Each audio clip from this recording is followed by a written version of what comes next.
The war on Ukraine today enters its second year. We'll be hearing two rather different perspectives on tonight's show, one from a Ukrainian sociologist and one from an international relations scholar.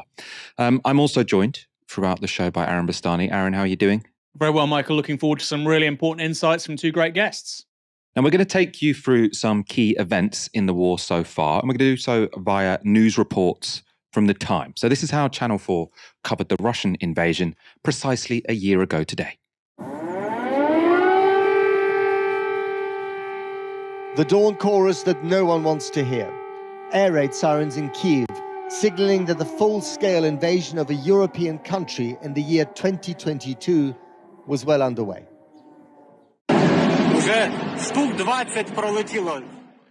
This was Antonov International Airport, 15 miles from the center.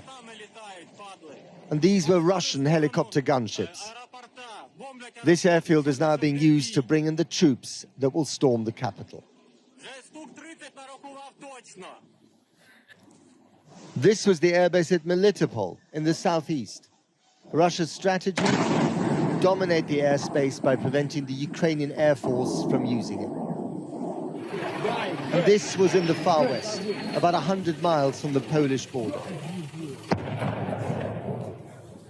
So much of this large country is under attack that the best option for escape from the capital, population 3 million, is still to head west, towards Poland, in the traffic jam from hell. At the central bus station, a mayhem of desperate departures in a year defined by them.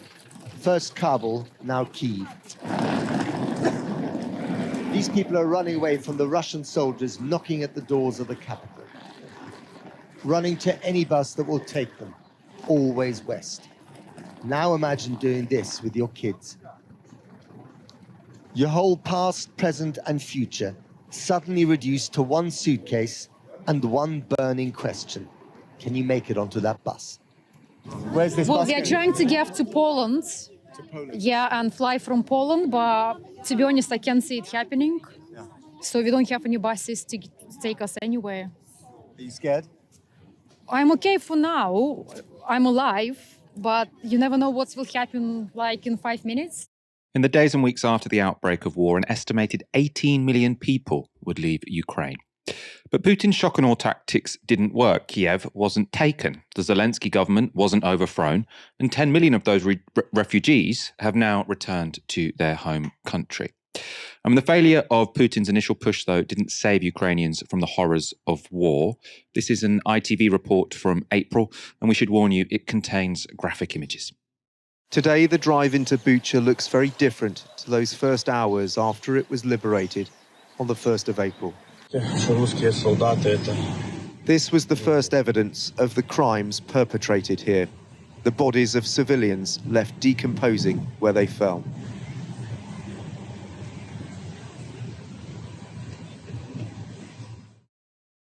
For more than 6 weeks, the world's attention has focused on the horrors unfolding in Ukraine. In particular, the town of Bucha to the west of Kyiv. We've investigated 3 separate atrocities in Bucha to give a sense of the widespread, indiscriminate murder being carried out by the Russian army. The first involves a man whose body was found at this mass grave next to St Andrew's Church, where investigators are beginning to uncover the scale of the slaughter in Bucha during the nearly month-long Russian occupation. Volodymyr Stefianko is just one of dozens of relatives looking for answers. The number of bodies buried here is unknown, but it's thought there are at least 115. They were hurriedly interred here by locals. Most were shot on the streets of Bucha. Now each is being carefully recovered for a full forensic examination. We're with Volodymyr as he waits to find out if his brother Dmytro is among the dead. As the face of each is uncovered, suddenly the awful moment of recognition.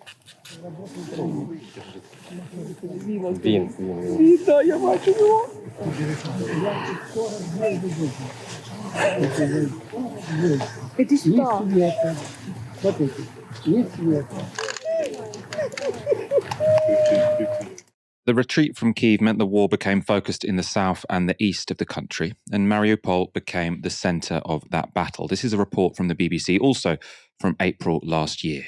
This is a city reduced to darkness and death. Russia's troops now occupy the theatre that was bombed as hundreds sheltered. Their 6-week siege of Mariupol has brought it to the brink of falling. State TV in Moscow showed these unverified pictures, claiming they are Ukrainian soldiers surrendering. But the city's defenders posted their own videos holed up in the port and a factory, still fighting, but their position seems desperate. Russia's siege has killed thousands of civilians in Mariupol and unleashed an appalling struggle for survival for residents that remain. And these are the children of President Putin's war. This hospital, north of the front line, is taking patients from Mariupol and, like those in this ward, from elsewhere in the south and east.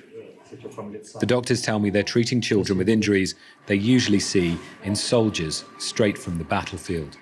Mariupol would go on to fall, and that meant for the following months the front lines in the war would be relatively fixed.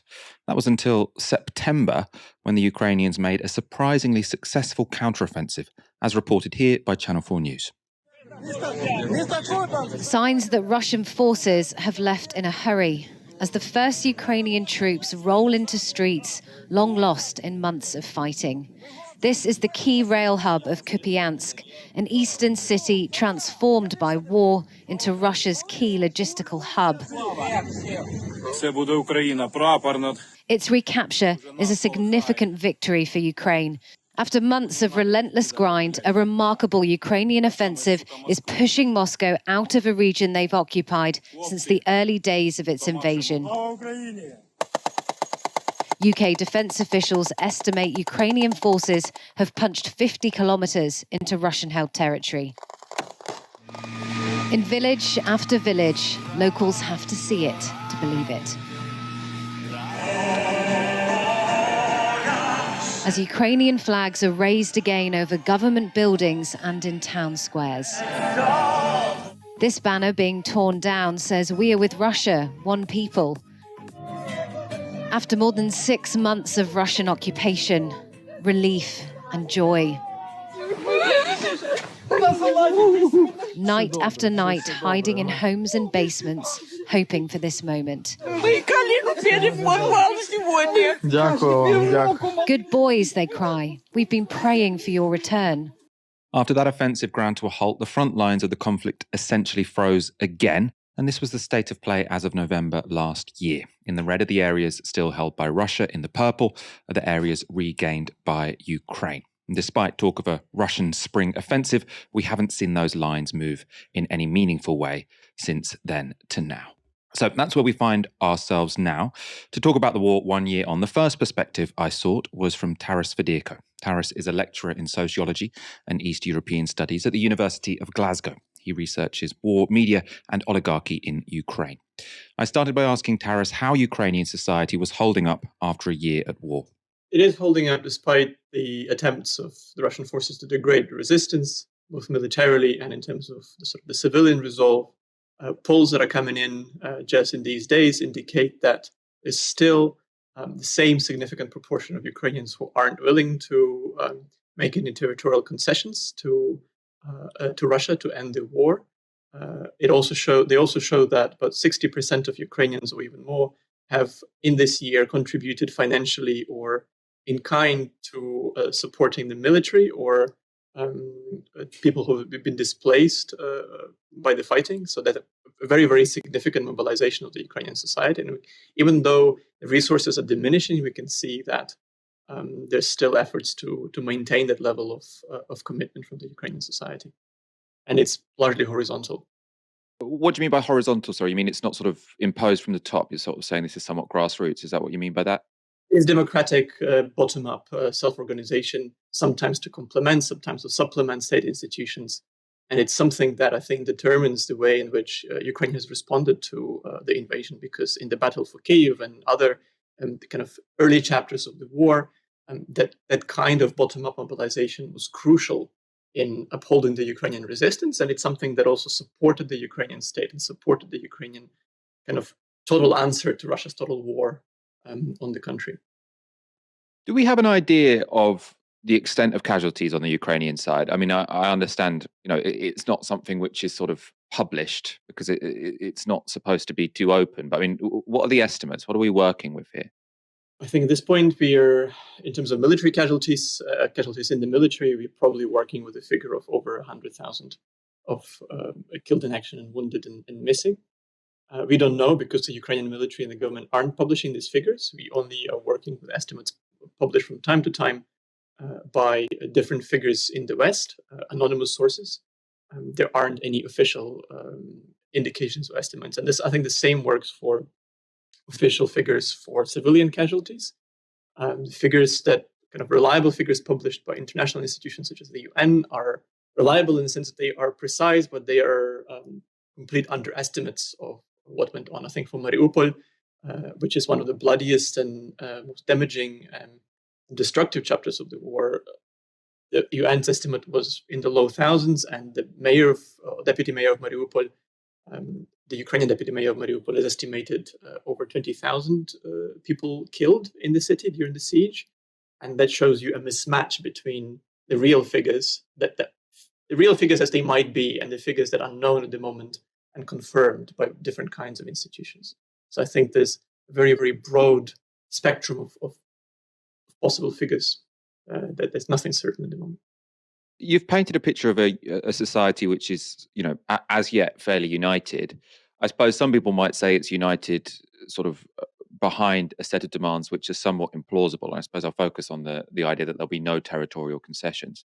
Now, sort of looking at this from a military perspective, from an international relations perspective, it seems unlikely that Ukraine is ever going to win back Crimea.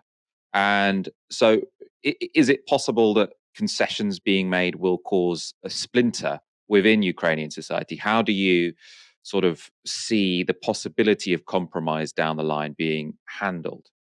I think, first of all, it's a society that is united in its answer and its response to an invasion.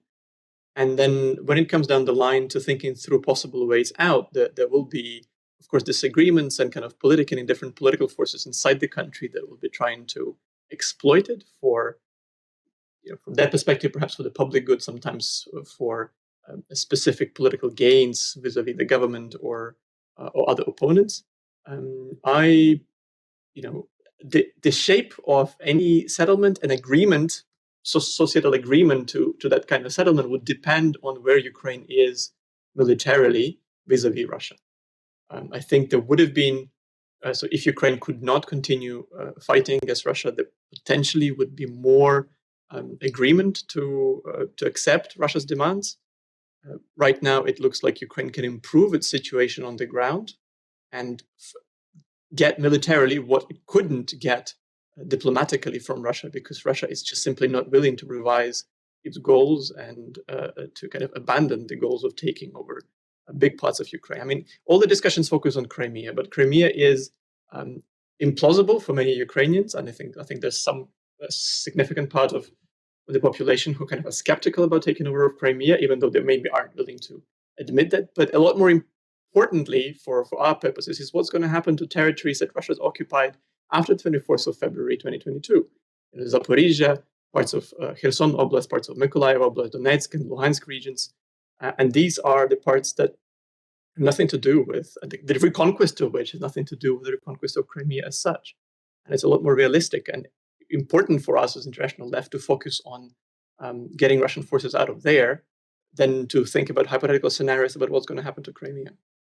So that's interesting. I suppose you're sort of saying that the desire for or the willingness to accept concessions, let's say, depends on how well Ukraine are doing on the battlefield, which does make it seem as if, I mean, you could argue, does that not support the positions of some of those people on the left in the West who are saying the longer you arm Ukraine, the longer this conflict is going to go on, because why would they make any concessions when they're being delivered heavy weaponry? I mean, how would you respond to that?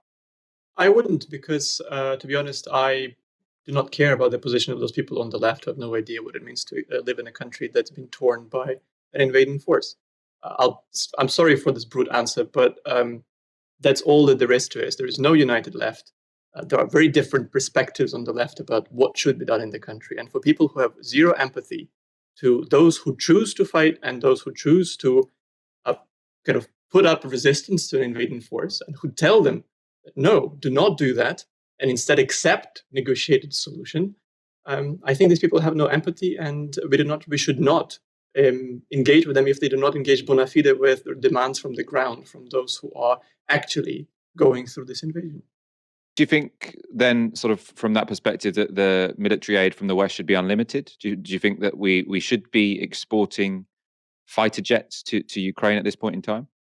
The aid to Ukraine is subject to all kinds of political calculations and limitations. One of them being the supposed red line of not allowing Ukraine's attack on the Russian core territory, which of course doesn't include territories that Russia has occupied since 2014. So it seems from the perspective of the US and Britain. I think that subject to these kinds of requirements and limitations not to provoke Russia into a mass kind of horror scenario of a response, Ukraine should be enabled in all possible ways because that would improve its situation on the battlefield. The problem is not with Ukraine and Ukraine's having arms. The problem is with the fact that Russia has consistently shown itself unable to accept defeat and basically in a game that is the war is asking to cheat. It says, we cannot lose, we cannot afford to lose, therefore let us win. And I just cannot accept that sort of position. And I'm not, I suppose I'm, being a Ukrainian citizen and having family there and friends on the front line, socialist and not, I cannot conceive of a scenario where I would kind of with clean heart say, yeah, let us prioritize stopping the war and letting Russia win over trying to repel it with all possible force. That was Fiderko speaking to me earlier. Let's look at some of the latest statements from the political leaders involved. So the man who launched this invasion was Vladimir Putin. He spoke yesterday to a football stadium full of his supporters. There are battles going on right now on our historical frontiers for our people. Courageous warriors are fighting, just like the ones that are standing here with us now. They are battling bravely and heroically. We are proud of them. Let's give them 3 cheers. Hurrah! So that was Putin rallying support at home. And Volodymyr Zelensky also gave a speech to Ukrainians earlier today, but he also gave a press conference to the world's media. Давайте з самого початку. Давайте з того, що ви порушили. Перший пункт. Будь ласка, поважайте наше право жити на нашій землі. Вийдіть з нашої території. So that was specifically a message directed to Russia, but it was the world's media who were there. Sorry, and he was obviously talking a lot, as he does, about wanting more military support from the West. Fair play. Ukraine's biggest backer is, of course, the United States, who has so far delivered Ukraine $50 billion worth of military aid. Earlier this week, to mark the 1-year anniversary of the outbreak of war, Joe Biden made a surprise visit to Kyiv, where he said this. Putin thought Ukraine was weak and the West was divided. As you know, Mr. President, I said to you in the beginning, he's counting on us not sticking together. He was counting on the inability to keep NATO united. He was counting on us not to be able to bring in others on the side of Ukraine. He thought he could outlast us. I don't think he's thinking that right now. God knows what he's thinking, but I don't think he's thinking that. China is the world's other major superpower. They've remained relatively neutral in the conflict so far and have now denied American reports that they're considering sending weapons to Russia. This was their foreign minister speaking earlier this week. 我没有听说，我知道的是，近段时间以来有太多关于中方这方面的虚假信息，背后的意图值得警惕。我还要强调的是，中方在军品出口方面一向采取慎重、负责的态度，不向冲突地区或交战方提供任何军售。中国所做的一切归结为一句话，就是劝和。China has today put forward what it calls a 12-point peace plan. These are the 12 points. The sovereignty of all countries is respected, abandoning the Cold War mentality, ceasing hostilities, resuming peace talks, resolving the humanitarian crisis, protecting civilians and prisoners of war, keeping nuclear power plants safe, reducing strategic risks, facilitating grain exports, stopping unilateral sanctions, keeping industrial and supply chains stable, and promoting post-conflict reconstruction. Zelensky has welcomed China's involvement, but the plan has been met with skepticism from the West. To discuss the role of the great powers in the war in Ukraine, I spoke earlier to Anatol Lieven. Anatol is a former correspondent in the countries of the former Soviet Union and is now at the Quincy Institute for Responsible Statecraft. I started by asking what he makes of China's 12-point plan for peace. Well, I was quite disappointed with it, I must say. I had hoped for something more concrete. In terms of proposals for example, referenda in the occupied areas under United Nations supervision, recommendations for demilitarized zones. This was a perfectly respectable statement of principles, but it wasn't in any way a concrete roadmap for peace. Unfortunately. I mean, that said, I think it's a great pity that the American official response to it was so automatically dismissive. And also that the United States chose this particular moment to accuse the Chinese of being about to give arms supplies to Russia, because it's been pretty striking, actually, that despite all this talk of Chinese-Russian partnership, the Chinese so far have done almost nothing, actually, to support the Russians. They've given them a measure of help diplomatically, but even there, if you look at the last United Nations vote, the Chinese abstained. Well, so did India, which is a partner of the United States. So I think America should try harder, or Biden administration should try harder to work with the Chinese on pursuing peace in Ukraine. It does seem, despite sort of, I suppose, I think some fear-mongering about the Chinese state, really, it does seem that they are maintaining basically a pretty neutral stance. Does that mean that time is on Ukraine's side? So if you look at this in terms of who's got which allies, like Russia, yes, very faintly it's got China as an ally, but they're not providing them with any arms as yet. Ukraine's got the entire United West. Does that not mean that time is on Ukraine's side, and the longer this goes on, the more depleted Russia's military capacity will be, and the more strengthened Ukraine's will be? Perhaps, but on the other hand, most estimates suggest that the Ukrainian economy has declined by perhaps 35% as a result of the war. And of course, millions of Ukrainians have become refugees. The Russian economy has declined by less than 1/10 of that. And of course, Russia is 3.5 times the size of Ukraine in population. So leaving, Western aid aside, Russia, is still in a basically stronger position. And of course, Russia is still benefiting from selling its energy and raw materials across the world outside the West.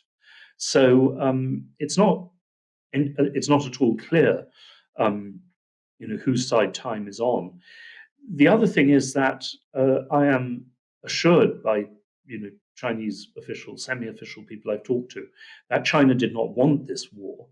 And did not give it a green light. And of course, they also say that as a result of Russian defeats, Russia's prestige and Putin's prestige have gone down a great deal in China.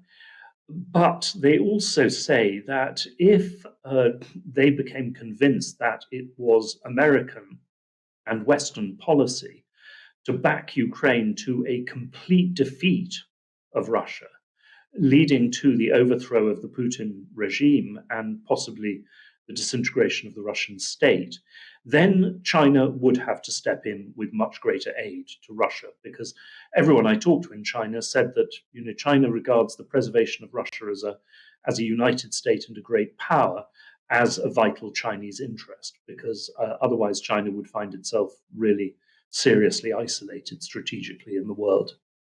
No, that's interesting you say that. So I think often what's talked about in terms of were Ukraine to manage to get close to total victory is that Putin would get close to pressing the nuclear button because he'd be so desperate. You seem to be suggesting that what would actually happen in that moment is that China would get more actively involved. And are you suggesting that could include, I suppose the supply of weapons to Russia in that event? Yes, I think in that event, it could very well do that.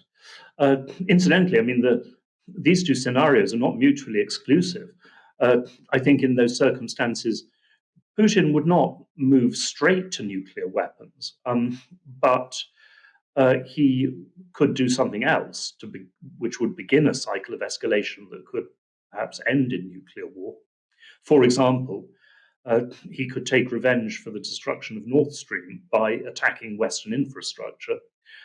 He could try to disable, or Russia could certainly do that, disable American satellites, which have given so much intelligence aid to Ukraine. Now, neither of those things would automatically trigger a nuclear war, but since America would certainly respond to them, one can easily see the beginning of a cycle of escalation that could end with nuclear war.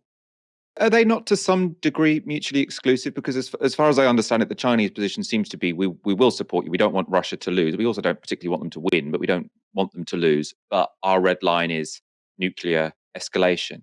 So would Putin not have to make some sort of decision between going down this escalatory route or keeping the Chinese on side? Could he do both? Going to nuclear weapons would be maybe the 10th step in this process of escalation. No, I mean that is why he wouldn't do that to start with, because the Chinese would be against it, and of course it would be catastrophic for Russia's position internationally, and of course it would risk the annihilation of Russia in a nuclear war. But as I say, one can well imagine Russia starting with other steps, and then Russia responding to America's response, and away you go. In the Cuban Missile Crisis, neither side began their moves with the intention of triggering a nuclear war, but as we know, through reactions to each other's moves, we came very, very close to that. I want to know, I suppose, your broader thoughts about the West's involvement and the West's sort of positioning on this. Biden seemed very pleased to be able to say in Kyiv that the West have stuck together and they have been surprisingly united. Also been interesting to see how they seem to be graduating the deadliness of the weapons they provide. So it started off with long-range missiles. Now you get tanks. Now we're talking about whether or not it will be fighter jets. I mean, is this a sort of strategic sequence of events that makes sense to you?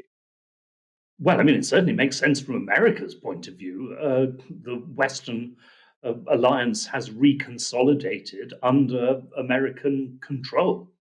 And I mean, to, in many ways, a remarkable extent. I wouldn't like to say for sure who blew up the Nord Stream pipeline, but it is very striking that the German media have simply gone into lockstep, denying that it can possibly have been America that did it. And I mean, that does reflect now the complete security dependency, once again, of America on the United States. So this war has been a tremendous success for the United States, and of course also a tremendous success for the U.S. energy industry, which has now replaced Russia as the chief provider of gas and to a lesser extent oil to Europe. Whether these are developments that have turned out well for Europe, well, that's a different question. In discussion now, as I've said, is fighter jets. I don't think there has been much sort of talk from the Americans or from the British that they're going to send them sort of up-to-date, really good fighter jets. But if that were to happen, how big an escalation would that be seen to be from Russia's side, and what could the consequences be? It would depend, I think, to a considerable extent, what the Ukrainians did with them. Because, of course, one of the points about these jets is that they would be capable of striking into Crimea, but also in principle, striking deep into the territory of Russia itself, which, on the whole, with some exceptions, and because of American pressure, the Ukrainians have not done. Now, I have to say, I mean, obviously, the Ukrainians have a perfect right to do this. Since Russia has invaded Ukraine, Ukraine has the right under international law to strike back into Russia. But undoubtedly, in those circumstances, I think Russia would seek to escalate in some way, basically in an effort to frighten the West into seeking a compromise peace, and a compromise peace that Putin could pretend to the Russian people was some kind of Russian victory, because, of course, the Putin regime desperately needs to be able to claim that this disastrous war has produced something for Russia. And you've long been advocate of sort of speeding up the process by which we get to some peace accord. Is that still your position, and how likely do you think that is? Well, I don't think that a peace accord, in terms of, of a permanent solution of this war, is at all likely at present, because the position of the two sides is too far apart. However, I mean, if for many months the two sides go on battering away at each other along roughly the present lines, in the style of the First World War, as it's been said, then I think you will find desire for a ceasefire on all sides growing, and so one may end up with the kind of ceasefire we've had in Korea ever since 1953, in Kashmir for most of the time since 1948, and so on. So no peace settlement, but an end to at least a provisional end to the major fighting. I mean, for myself, I mean, what I would very much like to insert into this peace process is concern for what the local people themselves in these areas of eastern and southern Ukraine want. Now, that is, of course, very difficult now to establish because they're under Russian occupation and there are so many refugees. But in the long run, as far as I can see, the only solution that would both have a measure of international and democratic legitimacy and could produce a compromise peace between Ukraine and Russia is one that is based on the will of local people. And from all the evidence, I think one could expect that some of the Russian-occupied areas would undoubtedly wish to return to Ukraine, and others, including Crimea, would wish to stick with Russia. That was Anatol Lieven speaking to me earlier today. One great power we haven't talked too much about this evening is the UK. Our Foreign Secretary James Cleverly spoke today at a UN Security Council session on Ukraine. Here's how he closed his remarks. 1 year on, 1 year into this terrible, terrible war, let us in this chamber send a clear message. Our support for Ukraine is not and will never be time limited. Our defense of the UN Charter is not and will never be time limited. We will keep the promises that we made to the UN Charter and to the Ukrainian people. And we will give the Ukrainians the help that they need for as long as it takes until Ukraine prevails, until its sovereignty and territorial integrity is restored, and until this charter of this organization is upheld. Responding to the James Cleverly point about the UN Charter and apparently how it's sacrosanct, none less than Kofi Annan, who was then UN General Secretary, Secretary General rather, in 2003, said that the Iraq War completely breached the UN Charter. So the idea that Britain and the United States must uphold the UN Charter, the very person at the apex of the UN, at the top of the organization, the top dog, the equivalent of the CEO, said that they did the precise opposite in living memory. So that's the first thing. And I'm only responding to that first because that's the last clip we played. It's clearly not the most important thing about this whole conversation, but it does get to the mendacity and duplicity of a great deal of US and British foreign policy. That is, however, secondary, obviously, to another illegal war of aggression, which is what the war in Iraq was, which is the present invasion by Russia into Ukraine. I thought you had two really contrasting and interesting accounts there, Michael. And I was very sympathetic to a lot of things that Anatol Lieven was saying in regards to if there is at some point a total war and Russia is staring at political and military collapse, and there is an impetus by the Western allies to exercise regime change in Russia, then I think that could be very dangerous. I think often the dangers of this thing have been overstated. Putin clearly has a vested interest in ramping up the possibility of nuclear war. That said, it's not impossible, but it's highly, highly unlikely. But I do think in the case of a massive military defeat, retreat back into what is present-day Russia, annexation of Crimea would obviously be a part of that, then a mass mobilization of the Russian army and some potentially defensive war. I think China would obviously have a major interest in that not happening for two reasons. Anatol said because, of course, Russia is a great power on the UN Security Council, as a major exporter of arms and whatnot to other countries in the global south. It anchors China because it gives them a bit more legitimacy. There are three rising powers in the world: India, China, Russia. India is a democratic country, but it has many problems. China is a market economy, but it obviously doesn't have a liberal democratic government. And Russia doesn't have really a liberal democratic government, and it doesn't really have a functioning market economy. It's really a petrostate. It lives off the exports of energy resources, basically. So these are three countries which are actually quite at odds with the sort of historic superpowers of the Atlantic. Obviously, prior to 1945, the British, the French, and then, of course, the United States thereafter. So they have very different political models, but I think China does look like much more of an outlier if Russia disappears. So I agree with that. But I would also say, look, no country is going to want a neighbor with nuclear weapons, 145 million people falling into a state of political and economic collapse. No country would want that. So I do think it's quite likely that China would take a very, very, very different position on things were that to happen. I don't think it's likely that the Russian political and military establishment will collapse. But my God, it looks a lot more likely than it did 12 months ago. In terms of Russia's desires, I mean, this wasn't really touched upon with Anatol Lieven, and it's something I haven't really heard in the conversation, which is what would be the bare minimum for Russia to basically see this as a win?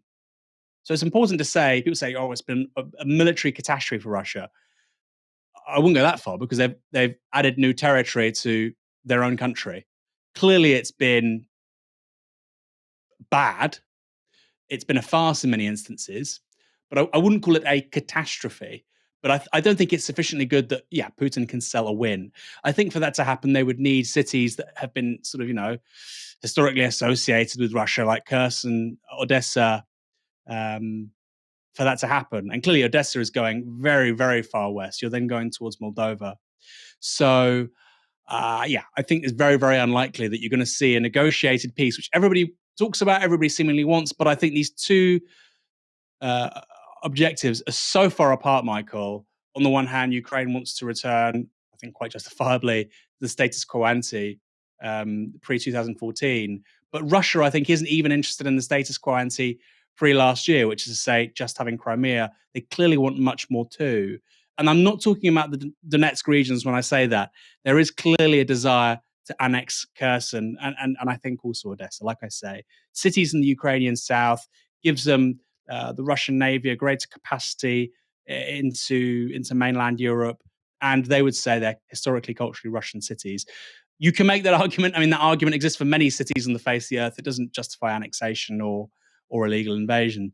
Then finally, and I actually find this in many ways the most interesting part of the whole story, Michael, because I think on the military side, it's illegal, it's unjustifiable. I think a sensible person thinks that. Nord Stream I find really interesting because there's much more ambiguity there. You know, we saw Fiona Hill, who's a very respected foreign policy, security policy expert in Washington, talking to Unheard, and she doesn't think it was the United States. She thought it might be Ukraine. And I was like, wow, that's a bit of a curveball. But whether it was the United States, whether it was Ukraine, let's just, also say whether it was Russia is actually a really important conversation, Michael, because this was effectively an act of war on a major piece of European infrastructure in Western Europe for the first time really since 1945. And yet nobody in Europe seems to care. There's no major media outlets in the European Union or in the UK that seem to think that the destruction of an $11-12 billion piece of energy infrastructure is actually that important. I mean, it does tell you something, I think, quite significant and quite worrying about the state of European autonomy. Because if it was done by the Americans and there is not a European statesperson or a European capital capable of at least saying, this isn't good, don't destroy our infrastructure without our knowledge, then that really does underscore the extent of European dependency, military security, political dependency on the United States. Add to that, of course, energy dependency over the last 12 months. And for now, people can say, well, there's Biden in the White House, there's a Democrat, he's invested in NATO, great. But when you're that politically, militarily dependent on the US, and there's the potential for a shift in the politics of that country in a presidential year, and who knows, maybe even the return of Trump, I think that has major political downsides. And I'm kind of shocked, actually, at the extent to which the European public sphere isn't talking about this more. If Donald Trump had been in the White House and the Nord Stream 2 pipeline had been destroyed as it had been, would there be the same reaction from the media and from the various capitals across the European Union and London? I don't think so. You can also kind of imagine Donald Trump becoming president in 2024.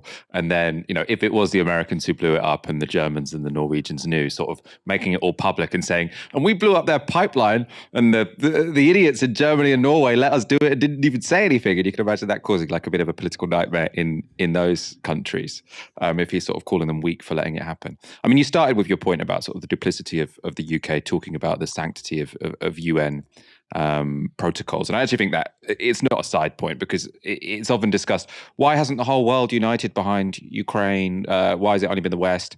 And even though, as I say, I think this was an illegal war from the Russians, but the rest of the world kind of thinks, well, you've done your illegal wars as well. This is your problem. You deal with it. The China one, also very interesting.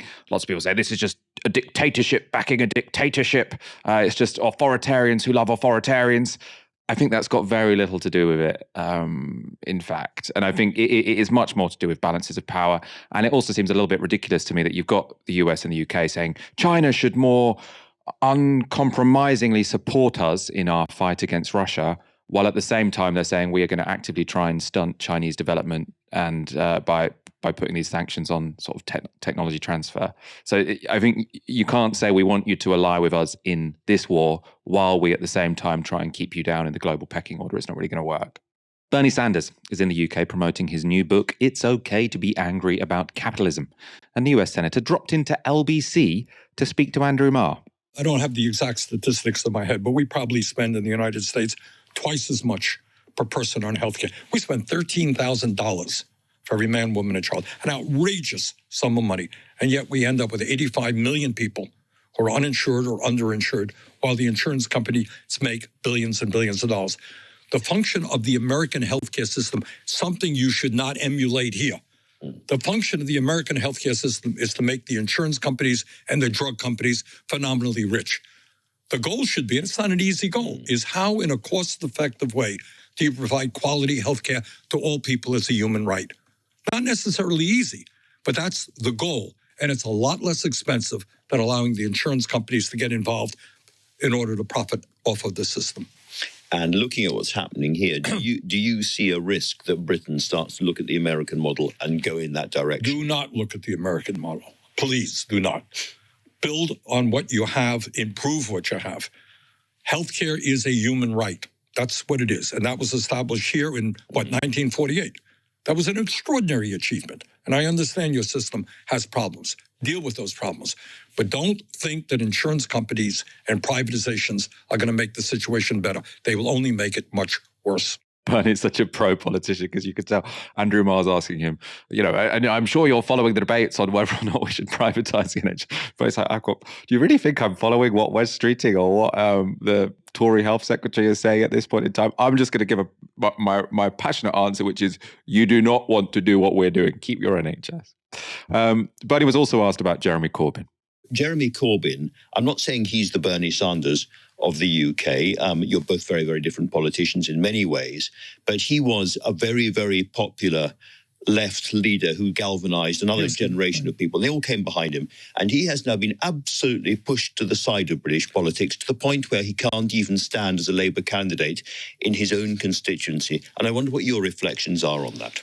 Well, I'm not going to get involved in Labour Party politics here. I don't certainly know enough, but I do know Corbyn. And I think, as you indicated, here's a guy who inspired a lot of younger people for a new vision for society, a lot of working class people, and his willingness to stand up to big money.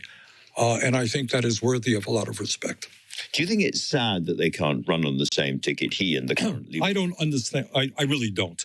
What's going on with Labour Party politics. But it does seem a little bit strange to me that somebody who's been in the Labour Party his entire life, was leader of the party, brought, as I understand it, hundreds of thousands of people into the party, is now told that he can't run. But that's about my knowledge of Labour Party politics. Sanders then appeared on Global's Newsagents podcast. He was asked further questions about Corbyn.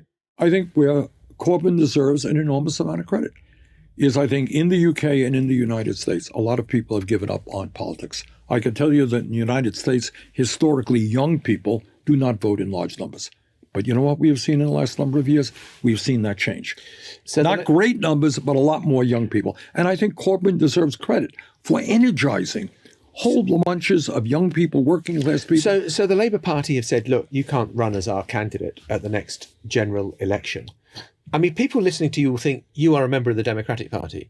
Yes. You, Sanders, as an independent. Would you counsel Jeremy Corbyn to do the same thing? Well, I'm not going to give Jeremy advice. He will make his own decisions. But, I will say, again, I'm not involved in UK politics, don't particularly know much about it. But I it bet just you know seems quite a bit. Well, it just seems to me to be a little bit strange that you throw a guy who was the former leader of the party out. That doesn't make a lot of sense to me. It is a little bit strange. He's got that right. It is a little bit strange. Although you could sense he didn't really want to get into the nitty-gritty of internal Labour Party politics. He is an extraordinary public speaker, and it is not conveyed in videos. Doesn't capture it. Does not capture it. I've never seen a better political speaker in my life in the English language. Amazing. And the guy's almost 80. He talks in a register and a tone that literally everybody can understand. He uses allegories and metaphors that everybody can understand. And he's constantly, virtually every single paragraph, inverting what should be seen as right-wing shibboleths or the common sense presented by conservatives. He inverts that and uses it as a weapon against them. I'll give you one example. So I was at a smaller event just before the main thing, and he was just giving a talk. Jeremy Corbyn was there too, with his wife, Laura Alvarez. And he said, we need to redefine the idea of criminality and who is a criminal. Because I think if you're a landlord and you're throwing a tenant out because you've just raised the rent, you're a criminal. I think if you're trying to lay off workers because they're on strike to earn higher wages, you're a criminal. And it was a really impressive experience because I just thought, you know what? You could go say that on BBC Newsnight, Channel 4, LBC, GB News. You could say it to the Daily Mail, the Sun, the Guardian, the Times. It wouldn't matter. People would agree with you. And there's a real lesson there. And what it really confirmed to me, Michael, is the left populism. We're going to talk about the popularity of Bernie Sanders as a politician in the United States. He is extraordinarily popular. He was the most popular politician in the country in 2017 and 2018. He still is. I think in terms of active politicians, he's the second most popular in the United States at the moment, amongst those still around. Number one is Jimmy Carter, but he's getting on now. So what it really compounded and confirmed to me was that the power of left populism, and how actually, when it's done right with charisma and a coherent policy agenda, it's pretty much unbeatable. And there's a reason, Michael, why the establishment in this country, and by the way, that exists within the Labour Party too, is so determined to stamp it out and for us to forget the power of left populism. Because mobilised right, like I say, with the right policy agenda, with the right people, it can absolutely steamroll legacy politics and legacy organisations. And lots of people's careers, Michael, as we found out over the last 8 years in this country, lots of people's careers, from consultancy to policy to politics to communications to journalism to punditry, lots of people's careers depend on legacy organisations, legacy politicians doing well. They don't want left populism around because on a personal level, it obstructs their own career ambitions. It's a very powerful thing, Michael. Let's not forget it. Bernie Sanders is in the UK and Wes Streeting is not impressed. When we've had these waves of strikes recently, you and your colleagues have been extremely tentative about going anywhere near picket lines. And for a lot of people, not just on the hard left, that seems right. Now, this is what, if you just listen for a second, I was talking to Bernie Sanders, who is, as it were, the American version of Jeremy Corbyn. Very different. I don't know how you have a political party that stands for anything if they don't stand with the working class of this country. And I think why so many people get demoralized and alienated from the political process is they see the people on top doing phenomenally well, and they're saying, who is standing with me? Who is worried about the future of my kid? Whether I can afford to send my kid to college? Who is worried about whether I can pay the rent? And you need, in my view, political parties in the United States, in the UK, all over the world, who say, you know what? We're prepared to take on powerful special interests. We're going to stand with the working class, with the unions. Now, he didn't prevail in the end. There'll be more of that interview later, but he's not wrong, is he? We're not a party of protest. We're a party that wants to be in government, so we can make a difference for working people. He's talking about taking on the big vested interests and the vast inequalities in society. That's what Labour governments do. And with respect to Bernie Sanders, I genuinely think if he'd won the Democratic nomination, he wouldn't have beat Donald Trump at the election. America would be under Trumpism. Instead, they went for Joe Biden. And I remember all the criticism from all of the, self-appointed talking heads for the left in Britain who were saying, Biden's boring, Biden's too centrist, Biden isn't going to deliver for working people. But look at Joe Biden's ambitious domestic plan. Look at what he's doing to accelerate America towards net zero, to make sure that the American, there's more buying, making, selling of American goods for American people, creating good jobs and wages. Though, to be fair, and he can do that because he won. Biden did pick up quite a lot of the Sanders agenda. They sat down together and they thrashed out a compromise, which is a bit like you guys sitting down with Momentum and agreeing a compromise position, which I don't see happening anytime soon. Well, I think the comparison with Momentum is very uncharitable to Bernie Sanders. I wouldn't put him in that bucket. But I do think that in terms of what a Labour government will do, and you look at those missions we've set out, I mean, it wasn't just growth, it was inclusive growth. That's at the heart of that pledge, growth in every part of the country. Look at what I'm saying about tackling health inequalities in our country. If you're serious about doing that, you have to deal with the social determinants of health, poverty, poor quality housing, low wages. So we are ambitious and absolutely deliver. I mean, I'm a kid from a council estate. You know what is the opposite of Bernie Sanders? His words like inclusive growth. Like, it doesn't mean anything, right? Credit to Joe Biden. I know there'll be criticisms of his presidency, but one thing he seemed to learn from left populism is that you do have to call out your enemies. You do have to call out the people who you might want to tax more, for example, right?